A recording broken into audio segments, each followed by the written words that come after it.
இன்னையிலிருந்து ஆஷாட நவராத்திரி வந்து பார்த்தீங்கன்னா, ஒரு 9 நாளைக்கு இருக்கும். இது வாராகி அம்மனுக்கு ரொம்பவே உகந்த நாள் அப்டின்னே வந்து சொல்லுவாங்க.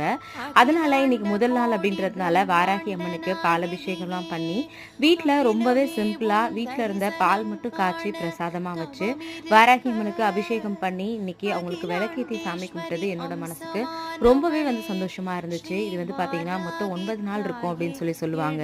நான் வாராகி அம்மனுக்கு 9 நாளுமே பால் அபிஷேகம் பண்ணி, இந்த தடவ விளக்கேத்தணும் அப்படின்னு சொல்லி முடிவு பண்ணியிருக்கேன். எந்த தடங்களும் இல்லாம வாராகி அம்மன் அ என்னுடைய இந்த பூஜைய வந்து ஏத்துக்கணும் அப்படின்னு சொல்லிட்டு காலையில வந்து பிரேயர் வந்து பண்ணியிருந்தேன். நிஜமாவே வந்து பார்த்தீங்கன்னா, இந்த மாதிரி சாமி கும்பிடும்போது என்னோட மனசுக்கு ரொம்பவே வந்து சந்தோஷமா இருக்கு. இதுல எனக்கு இன்னைக்கு ஒரே ஒரு குறை மட்டும் தான் இருந்துச்சு. என்ன அப்படின்னு பார்த்தீங்கன்னா, நான் காலையில பிரம்ம முகூர்த்தத்திலேயே வாராகி அம்மனுக்கு அபிஷேகம் பண்ணி விளக்கேத்தணும் அப்படின்னு சொல்லி நெனச்சுட்டு இருந்தேன். ஆனா இன்னைக்கு வந்து என்னால அத பண்ண முடியல. கண்டிப்பா நாளைக்கு பிரம்ம முகூர்த்தத்துல வாராகி அம்மனுக்கு பூஜை பண்ணணும் அப்படின்னு நெனச்சுட்டு இருக்கேன்.